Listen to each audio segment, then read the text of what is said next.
वीना कुमारी जी पटना से। राधे राधे महाराज जी, आपके चरणों में कोटि कोटि प्रणाम। गुरुजी, ग्रस्त जीवन में रहकर भगवत प्राप्ति संभव नहीं लगता। क्या पूरी जिम्मेदारी हो जाने के बाद ग्रस्त जीवन का त्याग कर सकते हैं बिना भागवतिक मोल के, सत्संग के? त्याग करके कहाँ जाओगे? कहाँ जाओगे त्याग करके? बस भ्रम है, तुम्हारा भ्रम है। बात इसकी नहीं है, बात है हमें सुलझ करके चलना है। सुलझ भागने से कहीं भगवत प्राप्ति होती है?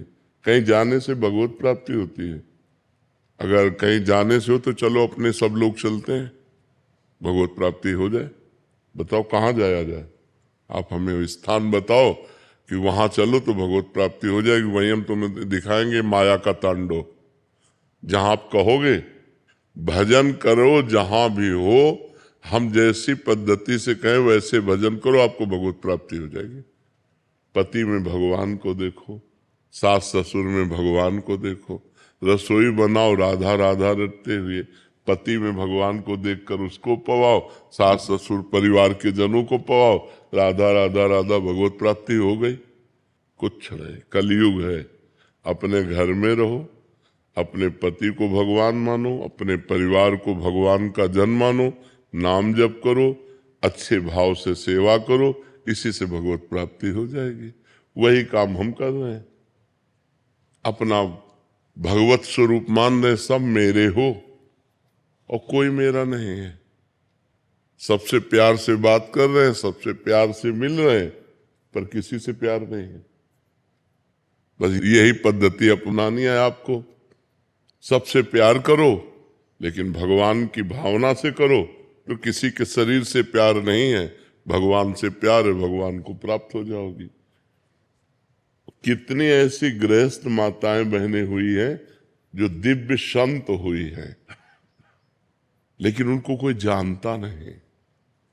मान लो बड़े संतों में जैसे मीरा जी, तो भावी की मीरा जी संत थी, गंगा यमुना बाई या भागवती बाई या करमेठी बाई, करमती बाई, लेकिन ऐसी हजारों घर गृहस्थी में माताएं बहनें हो गई जो भगवान को प्राप्त हो गई।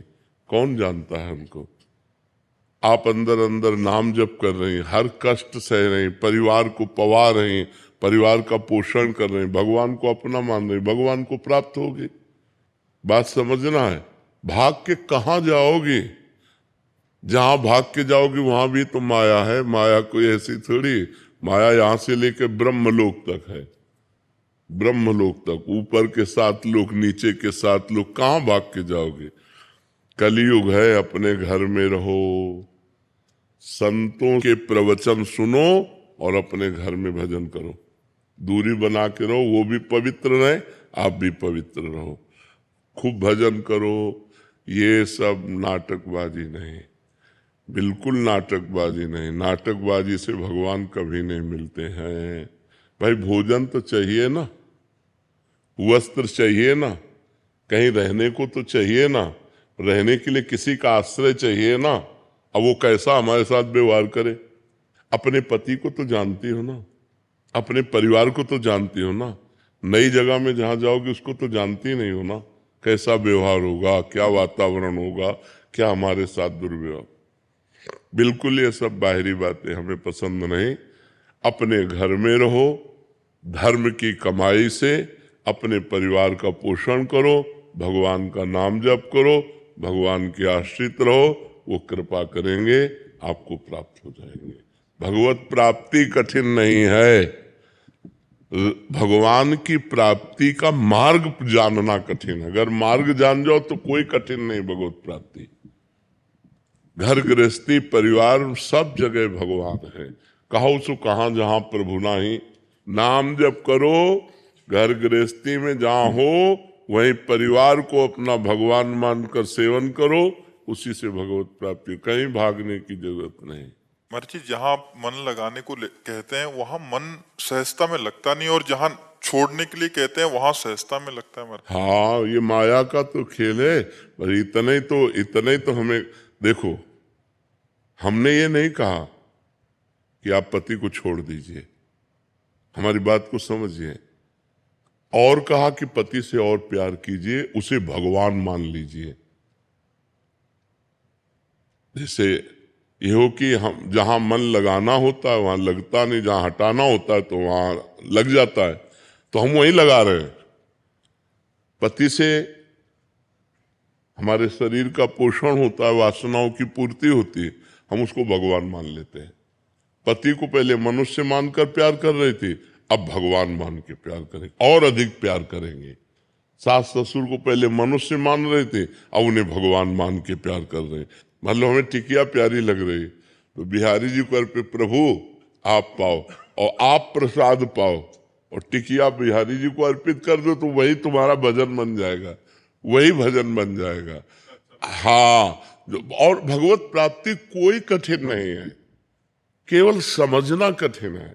कि अगर आप ऐसा समझते हो भभूत रमा लिया, किसी गुफा में जाके बैठ गए, ऐसा कोई, ये सब करके देखा है जीवन में। अंतिम में जो आकर के हम बैठे वो तुम्हें इसीलिए कह रहे हैं, हमारा भाव शुद्ध हो जाए।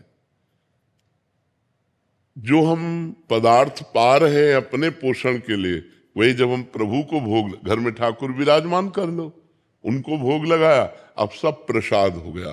प्रसादे सर्व दुखानाम हानिरस्य उपजायते, वो समस्त हानि और दुखों का नाश करके आनंद प्रदान करे। पूरा घर ठाकुर जी का है। नाथ सकल संपदा तुम्हारी, मैं सेवक समेत सुत नारी, हो गया भजन। राधा राधा राधा राधा, आनंद पूर्वक भजन करो, कोई परेशानी नहीं, कहीं भागने की जरूरत नहीं। दूर से सत्संग सुनो और अपने घर में जाओ और भजन करो। कहीं भी ऐसा कोई आचरण हमसे गलत ना होने पावे, नहीं तो चले थे हरिभजनन का औंटे लाख का पास, संसार के मार्ग में वो बहुत गलत, बहुत पाए जान जगत में सब जन कपटी कुटिल कलयुगी टंचु। आप भेष मान करके समझ रहे हैं कि हमारा कल्याण हो सकता है, और हो सकता है कि वहां गलत हो जाए, इसलिए दूरी। धर्म पूर्वक चलो, अपने परिवार से प्यार करो और धर्म पूर्वक कमाओ और खाओ, खूब नाम जप करो। हम भगवान के बच्चे हैं, भगवान को प्राप्त होंगे। भगवान कोई और नहीं है, हमारे प्राण प्यारे हैं, हम उनके अंश हैं, हम उनके पुत्र हैं, हम उनकी संतान हैं, वो हमें जरूर प्राप्त होंगे। पर हम प्राप्त करना चाहें तब ना, हम नाम जप करें, हम धर्म से चलें, पाप कर्म ना करें, बस इतनी बात है। भगवान के प्राप्त करने के लिए कोई कठिनता नहीं। जो सबके दिमाग में बैठ गया है भगवान को प्राप्त करना बहुत कठिन है, कठिन नहीं है। संसार के बुरे कर्म त्याग पाना कठिन है, भगवान प्राप्त करना कठिन नहीं। भगवान तो अपनी आत्मा है, संसार के बुरे कर्म हम नहीं छोड़ पाते, इसलिए कह देते भगवान को प्राप्त करना कठिन है। अगर हम बुराइयां छोड़ दें भगवान के भजन से और खूब परिवार में प्रेम से रहें और सहे कष्ट और नाम जप करें तो भगवान प्राप्त हो जाएंगे।